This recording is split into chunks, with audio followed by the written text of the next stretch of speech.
Welcome to our webinar today, How to Use Benchmarking to Increase Your Business Value by Don Niskoyak of B2B CFO. My name is Ryan Kauth and I will be your host today. I direct the Wisconsin Small Business Development Center, or SBDC, at UW Green Bay.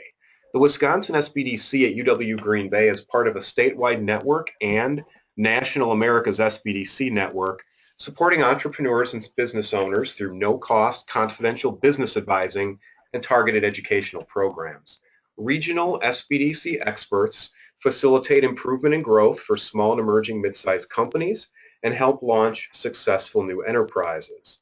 The no-cost business planning and low-cost workforce leadership development training at the Wisconsin SBDC at UW Green Bay is funded in part through a cooperative agreement with the U.S. Small Business Administration, or SBA. Our website is uwgb.edu/SBDC. And today we conclude our 2015 monthly no-cost 30-minute topical webinar series designed for the success of small business owners and their executive team members. Our website, uwgb.edu/SBDC, contains dozens of past webinars. Please check those out. We thank Mickey Noon and Chad Van Andel from First Business Bank for their partnership in promoting these monthly webinars and for their dedication to small business success. We also thank Michael Wentworth and his company TMR Associates, the B2B appointment setting company, providing qualified leads and market insights. We thank them for their partnership in developing these webinars. After the webinar, you will be emailed a link to a recording of this webinar. And during the webinar, you are invited to ask questions at any time. Please use the menu along the right side of your screen indicated here in the red circle. Type your question and hit enter. And as soon as I see it, I will make note of it for the presenter to address toward the end of our webinar. And now I'd like to turn it over to our expert presenter this month, Don Niskoyak of B2B CFO. Don?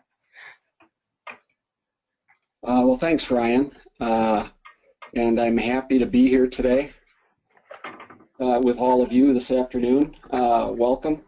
I'm going to be sharing some ideas and steps with you today that I use to help businesses pinpoint areas for improvement, as well as validate things that are going well within your business. Benchmarking, what I indicate as benchmarking is using a scorecard of sorts to help you improve profits and cash flow, which ultimately equates to a higher value for your business. If you're like most business owners, their most significant asset is really tied up in their business itself. Therefore, I guess when I say equate the higher value for your business, you could also equate that to meaning greater shareholder value. As your business value grows, your shareholder value grows as well.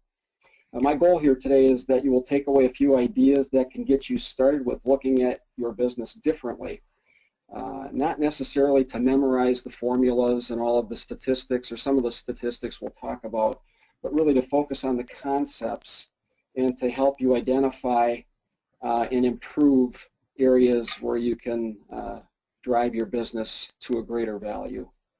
Don, you'll want to check the bottom of your screen for a pop-up window that you should hit OK, and then it'll show your screen for your slide deck. Okay, I'm trying to minimize this here, but I can't. Yeah, might have to escape out of it.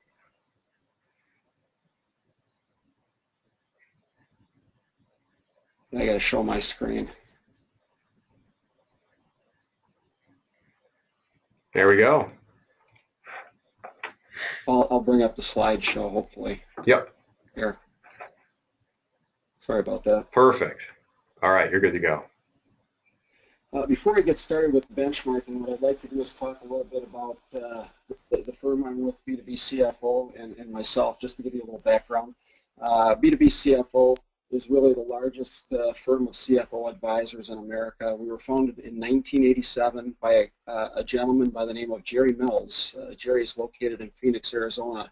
Since that point in time, he's essentially grown his company, and we've been a proud member to be on the Inc. 500, 5,000 list for the last several years. I essentially have 220 partners in 46 states. Although I'm the first partner in Green Bay, I have 6 other partners in the state of Wisconsin. We all work together very closely in bringing the value that we all have, our individual collective experience, 6,000 plus years of experience between us, to the benefit of businesses and their owners. Really, there isn't any industry as a group that we haven't served, and there's really no issue in small to mid-market businesses that we really haven't faced. So I look highly upon the group to bring that value to the benefit of my clients, including myself. We work with companies, privately held companies, with sales between $5 million and $75 million, and we provide CFO services on an as-needed basis. Who am I? I've spent myself, I started my career many years ago, over 30 years ago, in public accounting. I'm a CPA by trade, but I've migrated since public accounting into the industry side, and I've held progressively increasing roles in finance, operations, and business development, primarily at the executive level. Business development really means mergers and acquisitions, or M&A. I've held titles of CFO, CEO, and executive VP. My industry experience is broad, and it scopes many industries: distribution, manufacturing, construction, services, businesses, software, and automotive. So I have a vast amount of experience in a number of areas myself. I have done over 30 deals in my career, actually, on the M&A side, and that experience really has brought me or helped me with why I do what I do, and that is to help business owners create more personal wealth through their businesses, help them sleep better at night, and by creating more personal wealth and maximizing their value when they exit, my goal is to help them retire comfortably.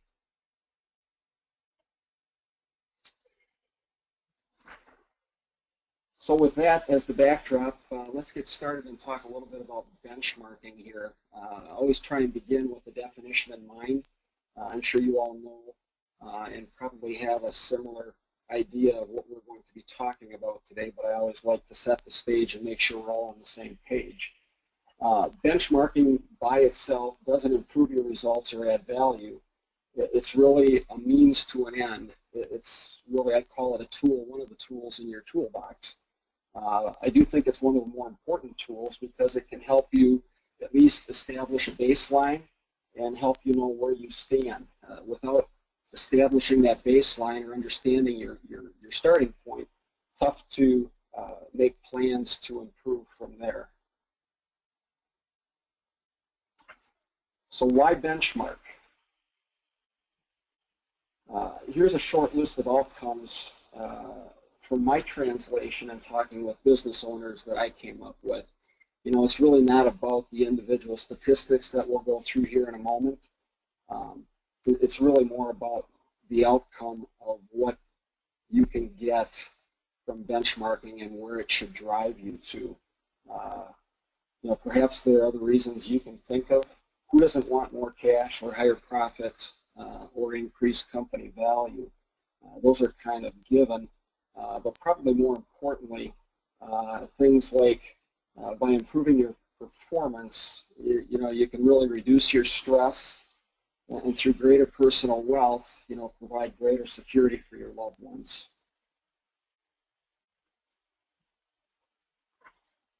This is one of my favorite questions that I usually ask.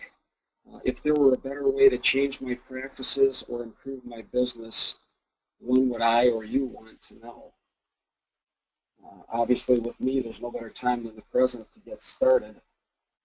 So, this is really the call to action in terms of getting you started with benchmarking. And I generally begin with low-hanging fruit. First, begin by looking at several areas of your business, benchmark it against your peers, and then looking for the low-hanging fruit. For example, tweak how you're paying your vendors or establishing processes or procedures to improve your collections with customers. these things will have an immediate impact on your cash flow. Other things like improved margins and profitability may require a bit more analysis as to the components driving the results. But if you understand the key drivers and prioritize and measure progress towards your goal, that will pay dividends, obviously, in the end. But in order to improve, you need to act. No better time than now to start.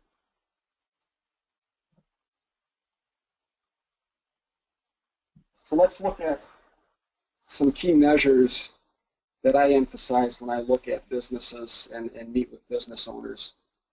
This is kind of an excerpt from an actual business discovery that I did, and I'll walk through some specific examples here with you of companies that I've worked with and talk a little bit about what it means.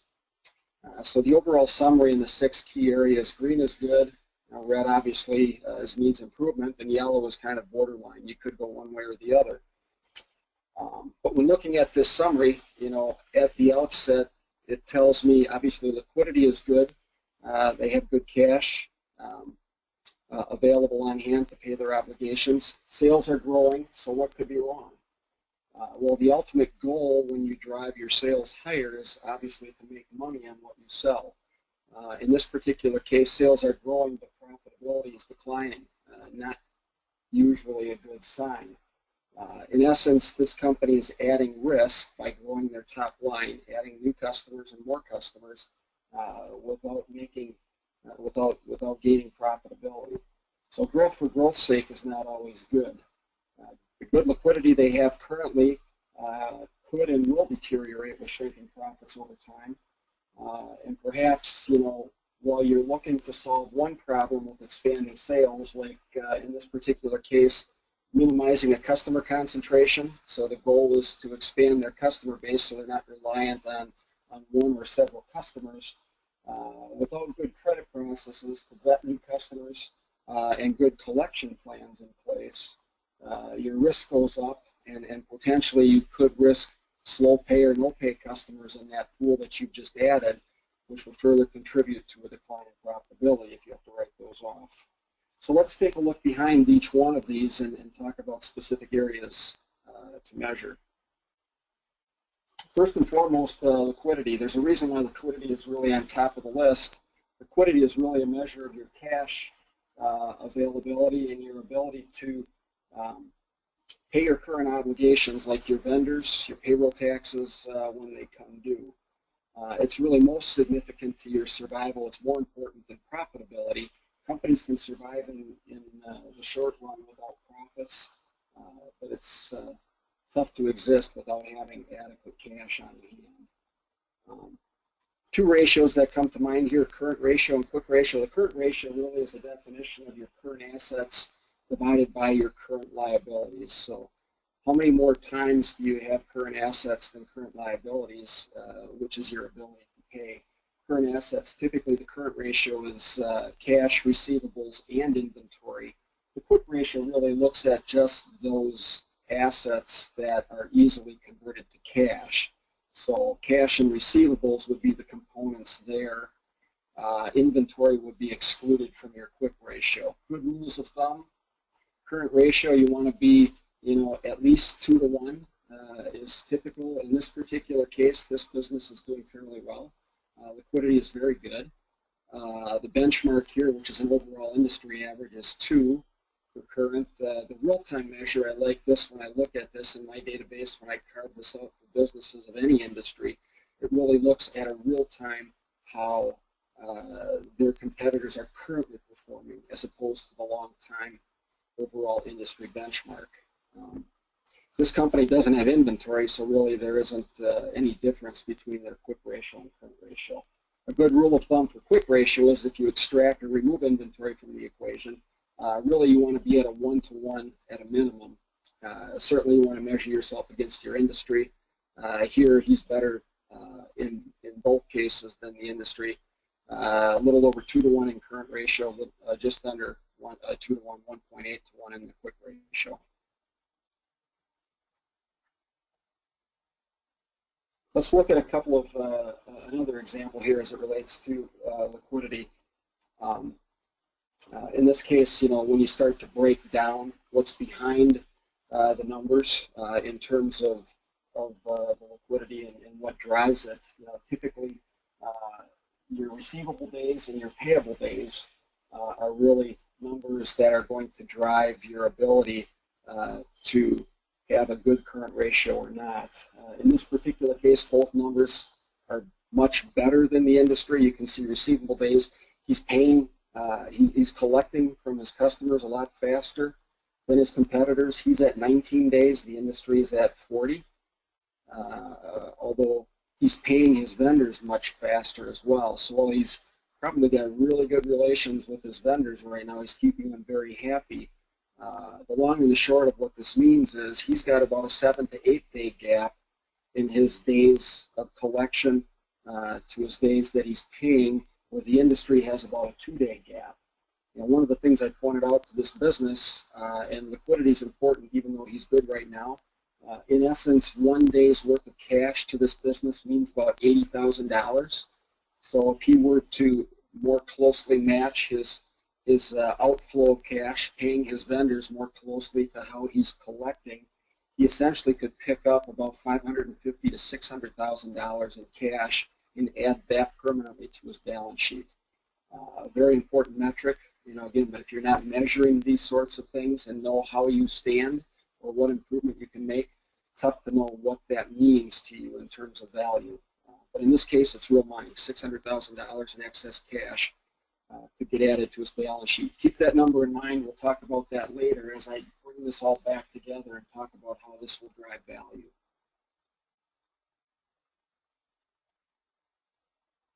Another example here, measuring a similar case. This is another business I dealt with.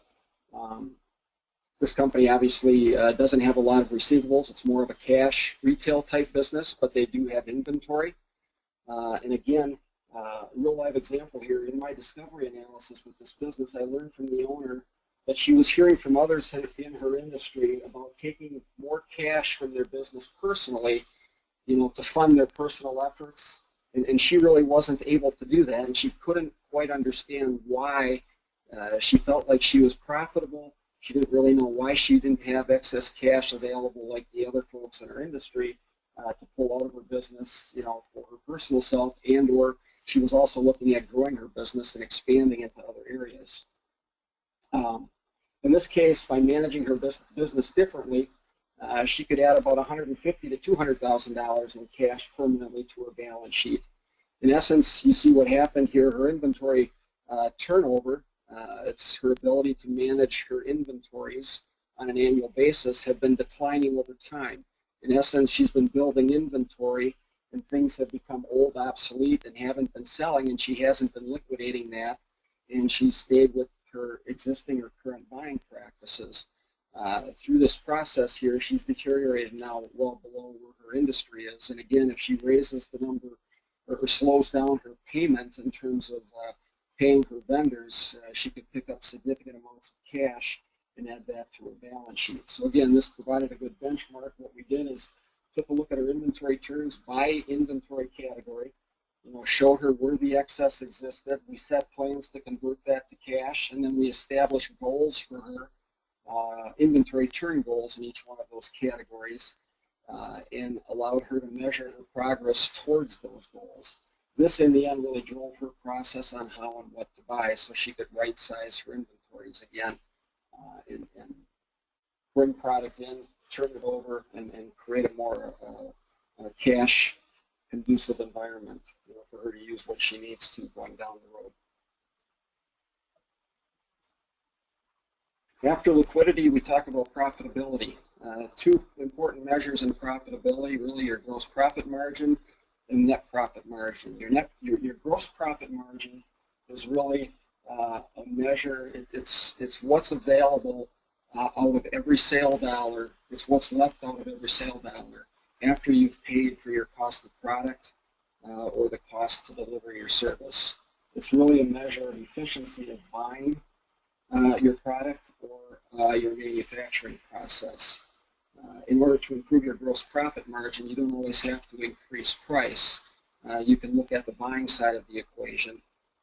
and improve how you buy and what you buy, and or make improvements to your costs in your manufacturing process, those things will all have impact on and improve your gross margin. Both of these metrics are extremely important, and over time, obviously, it measures the overall value of your business. Net profit is really what's left after you cover general and sales and administrative costs that get paid out of the gross profit dollars that you generate. And in the end, net profit is a key component of value in terms of what you get paid for in your business. Each type of business measures these components a little bit differently. Manufacturers actually produce product, so your gross profit is really what's left over after your direct cost to produce the product that you sell, including the overhead that goes into that. Distributors buy and sell.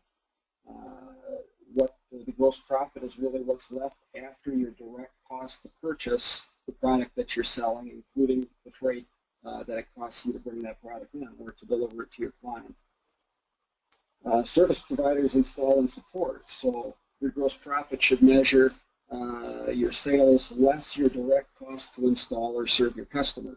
If you're not looking at those sorts of things, and if it's really cash in and cash out, you should start to establish processes that will allow you to measure how effective each category of your business is by applying your direct cost to your sell and realizing what your margin is on each segment of the business. In this particular case, this business owner is sliding. His gross profit margin is declining, which is really evident of what I talked about up front. Sales are growing, but he's becoming less profitable. So he's actually earning less on every sales dollar that he's generating, which isn't necessarily a good position to be in. Again, I'll come back full circle on this and compare the components of the industry at 4% net profit margin compared to his at 1.88%, and what that means in terms of value. And so these are things that we're working on right now with this company. Sales, another key component in terms of long-term sustainability and growth of the company. Sales is really, the way to measure sales is really looking at sales in relation to other components. Certainly you want to measure year-over-year growth. These are growth indicators here. Again, kind of a summary of what we talked about up front. Sales are growing nicely in this case, but profits are declining. Not a good sign. This company has added a small amount of fixed assets to help them grow their top line, so it seems like that's become, or that's working efficiently. Gross fixed assets have not grown as high or at a level that exceeds sales, but the number of employees that he's had to throw at managing the growth in sales is significant. So he's actually grown his employee base by 40% on a 21 or 22% increase in sales. So, effectively, this company, to sustain itself in the long term, is going to have to make some decisions around, how they grow and how they're going to manage that, because it's tough to keep throwing employees at it. Key measures of sales effectiveness are really, the two measures I look at: sales per employee. This is a good measure in any business. It's an overall measure of efficiency and capacity. How well are you driving sales with the number of people you have in your business, and this can be measured against others in your industry. Certainly, if your metrics are good, you have room for growth or capacity. If you're underutilizing, then perhaps you need to focus on either right sizing and or looking at other ways to grow your top line. Fixed asset turnover really is taking your sales divided by your fixed assets, and it's a measure of how effectively your assets are driving sales in the business. Again, this is a good measure to compare against others in your industry, so you know how you stand. What are you doing differently, or what are they doing differently that produces different results?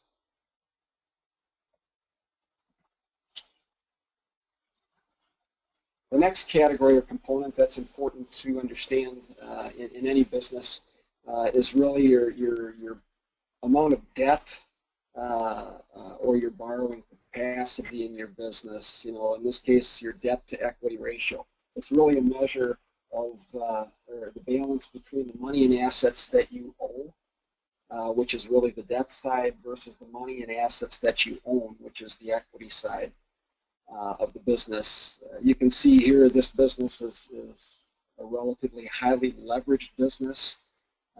Debt to equity, here has trended from 2 times to as high as 6 times. It's starting to come back down a little bit, but you can see the benchmark long-term is 2 to 1, which is an overall good measure. Real time, it's even less than that. So the companies in this industry are not quite as leveraged as what this particular business is that I talked to and I met with. 2 other components. I mean, debt, when you're working with banks, in today's environment, banks are going to look at 2 key components, and they will actually restrict you in terms of how much debt you can have in your balance sheet. Debt leverage is a key ratio for a bank, and typically banks want to see your debt. Debt leverage is really a measure of how much debt you have relative to your annual cash flow in the business, and cash flow is defined as EBITDA, or earnings before interest, taxes, depreciation, and amortization. The rule of thumb that banks use is generally 3 to 3.5 times. 10, 15, 20 years ago, banks allowed a much higher leverage than they do today, but obviously after we came through the last downturn, banks have significantly looked at their lending practices and what they're willing to allow. And so in a lot of cases, your leverage or your debt is going to be limited on a senior debt basis to somewhere between 3 and 3.5 times your annual cash flow. The other measure is interest coverage, or probably more inclusively is debt service coverage. It's really an indication of your ability to repay your debt out of your annual cash flow. And a good rule of thumb for debt service, it's really looking at your cash flow divided by your annual principal and interest payment obligation to the bank. And banks generally look at your cash flow needing to exceed your payment obligations to them by at a minimum 1.1 to 1.2 times. So if you don't generate or don't have enough cash that you're generating annually, that will sometimes dictate how much debt you can have as well. As an example, $1 million in debt financed over 5 years at 5% requires about $225,000 in annual repayment to the bank. That means that in order to support that $1 million in debt over 5 years at 5%, you will need to generate $250,000 to $275,000 in annual cash flow for the bank to look at that as a good loan that they would be making. Another company here, the last example was somebody highly leveraged. Here's somebody in the business that we're currently talking about that's not leveraged at all. In fact, they have great capacity to grow their debt to hopefully help them expand and grow their business. And in fact, that's something we're currently working on with this business. He's developed and started up some offshoot businesses, and he's got the capacity within his existing business to fund some of that by taking on some permanent debt. In summary, you really want to have a good balance of debt and equity. Again, a good rule of thumb for debt to equity is 2 to 2.5 times to 1. Too low of debt may inhibit your growth. Too high of debt may be too much risk if your business turns down. As your business grows, use the cash flow to pay down the debt. The combination of the higher earnings from your growth and lower debt will increase your shareholder value. I always get asked the question, when's a good time to borrow? Really, a good time to borrow is when you don't necessarily need the money. You want to put yourself in a position to have some dry powder in place. So have some arrangements put together with your bank that even though you don't need it, you may have access or availability to a line of credit when your cash flows are good, so that when that time comes, you don't have to start that process moving. It may be too late. Sometimes when your business starts to turn down, you become less bankable. So a good rule of thumb is to have some debt cash availability for when you need it, not have it before you need it, not necessarily at the time that you have to have it. The next category to measure is really your assets. And again, all of these are not individual in and of themselves. As you can see as we're talking about it, one area kind of ties back to another. The asset component of your business, obviously making investments in assets are things that our companies decide on all the time. How do you know if you're making the right investment? Well, measure yourself against your industry. Measure how you're doing in relation to how much money you're making on the assets that you've got invested, how many sales dollars you're driving on the assets you have invested. Those benchmarks will help you determine or understand whether you have too high or too low of an investment in assets, again, compared to your peers.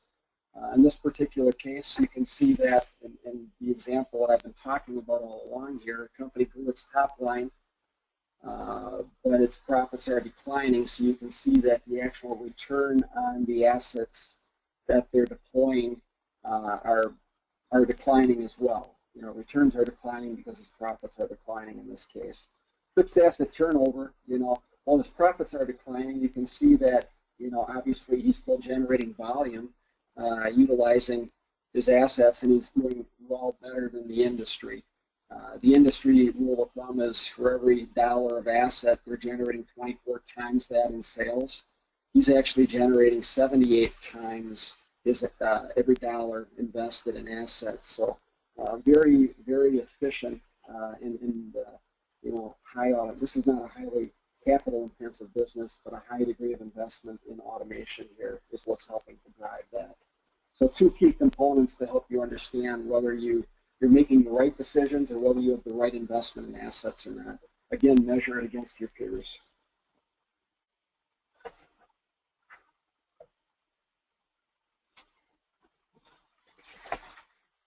Lastly, employees, and we've talked about this again in relation to sales, and I brought back the same graph here to talk about the selected growth indicators. As we said, employees were growing at a faster clip than what sales were.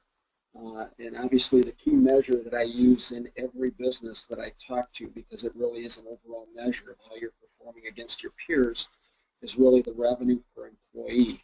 If you aren't looking at that or using that measure now, you should deploy this measurement in your business. Look at it quarterly, semi-annually, annually at a minimum, and measure yourself against others in your industry. It really shows how effectively you're operating your business from a revenue standpoint and from the number of employees you have employed. This company, as I mentioned, far exceeds the industry in generating revenue per employee. And even though their number of employees have grown, they're still trending at a number, $1.2 million per employee. That's significantly above their peers. Again, good use of automation in this business, which is helping them to be very efficient in what they do. Although the number is declining, so I wouldn't say even though they're doing very well, if the company continues to grow at the clip they're growing, they will have to continue to add more employees, although this company is still looking at more automation to improve its processes as you go.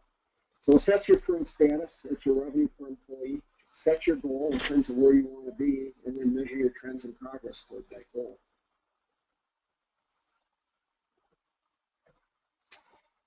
Next on hand, I really want to talk in my agenda, talk about the cash cycle. And we've touched on some of this, but it's important for you to understand what drives the cash in your business. Most business owners tend to really focus more on the profit and loss statement or the P&L, which really shows your profit and loss performance. I come from environments, most companies I've worked with actually have been net borrowers. In other words, they've had debt. And so good balance sheet management is equally important, if not more important. It's all about driving cash flow, and how you drive cash flow is really looking at the components that add to your cash cycle. Key components are really inventory, accounts receivable, and accounts payable. Those are all things within your control. And typically, you look at these expressed in terms of days, and then you equate, what a day's worth of cash is worth in your business, and through that process and measuring your excess or your deficit, you can determine how much cash, by managing things better, you could add to your business on a permanent basis. So in this particular case, this company has been measured over time. Again, trends are important. You can see inventory days declining, which are good. Looks like they've initiated some actions or taken steps to better manage their inventories, and so now they're right around the benchmark, the overall average for their industry, and obviously much better than how their competitors are performing on a real-time basis. This company's at 58 days compared to 86. However, looking at receivables, looks like things are going in the opposite direction. They've trended from 30 days collections in 2010 up to 96 days, more than 3 times. So either their customer base has changed, the nature of their customer, or they've lost track or lost sight of what they're doing. Obviously, significant impact here compared to their industry and their peers at 42 days. Accounts payable, again, trending not necessarily as significantly as receivables, but within a range of 30 to 40 days. They're back down to about 31 days currently. Their peers are at about 43. So what does this mean in terms of how you stand or how this company stands compared to the industry? As I mentioned, inventory days are better, but receivable days are significantly higher, as well as they're paying quicker. So in total, you take your inventory days plus your receivable days and subtract the days payables, and that gives you the number of days cash you have tied up in your balance sheet. The industry's at 85 days. This company's at 23. 1 day's worth of cash means $25,000 to this business. So in essence, this company is foregoing or leaving about $1 million in operating cash on the table, which is a tremendous opportunity for this company potentially to look at processes and procedures around accounts receivable. How can they do a better job of staying on top of getting in front of their customer? And in most cases, customers don't necessarily not want to pay. It's more about problem resolution in terms of what I've found. Get in front of the customer, find out if there's issues or problems before they're actually their payments are due to you, and you can head off a lot of issues that could drive you to significantly higher days and having to have a lot less cash available to you in your balance sheet. This $1 million cash shortfall has to be funded somehow, some way in the business. I don't know too many businesses that can go without $1 million of cash in their balance sheet. So in essence, this company has probably gone out and secured a line of credit or some other borrowing to cover that $1 million. But that's relatively significant. What could you do with an extra $1 million in cash in your balance sheet? I threw in here a best practice example. Dell computer, everybody's familiar with Dell. Dell, obviously, given the nature of their business, when you order your computer online, collects, everybody puts their credit card in up front. What's most important, though, is they actually work with their supply chain, and all of their suppliers provide their parts to them in holding areas, so they're in essence a consignment. And Dell has worked out with them that the property sits there, so it's available to them real time to assemble that computer and ship it within 2 to 3 days, and then they end up paying for the inventory after the product's been shipped. So Dell's cash cycle obviously is a minus 15 days. I don't know too many businesses that can do that, but if you're one of those companies that's fortunate enough to collect from your customers up front, and you can use the product of your supplier and pay for it after your customer's been delivered to, then you should measure yourself against Dell. So coming full circle here in terms of why benchmarking, or the importance of benchmarking to create value in your company, what I wanted to do is provide you with a basic example of evaluation in terms of typically how companies are valued. And I use the comparison here of the company we've talked about compared to their industry peers. Companies are really valued as multiples of their earnings or cash flow. And I define cash flow as EBITDA, earnings before interest, taxes, depreciation, and amortization. Obviously, earnings are the most significant piece of that in most businesses. So starting with your bottom line and then adding back a few items. In essence, companies that are performing better in the industry get valued higher. I don't make the rules. That's typically the way it works. But this company, given its underperformance, would probably be at the low end of the multiple range. I took an average for the company in the industry at 4 times, but you can see the significance of this company operating at about 1/2 of the profit that the industry is performing at, what that means in terms of actual earnings, so about 1/2 the earnings, and then companies that are performing better get paid more, so it has a compounding effect. In essence, this company right now would probably be worth about $1.1 million, but in essence, what I'm helping them look to is, here's the goal, here's where they want to go, this is where they need to be collectively by becoming an industry performer or leader. That $1.1 million in value could equate to $3 million. Where does the balance sheet come into this? Well, we talked about the excess cash that was left on the table because he's paying his vendors much faster than he's collecting.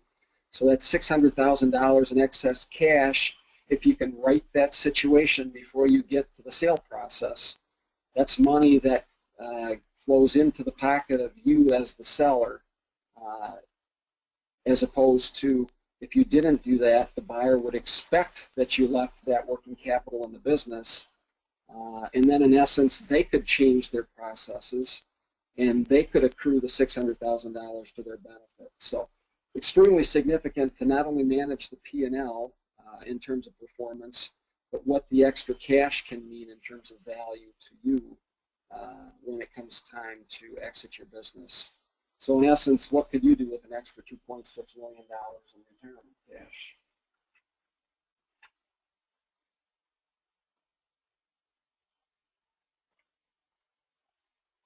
That kind of sums up my presentation today. I'll open it up for questions and comments if there are any.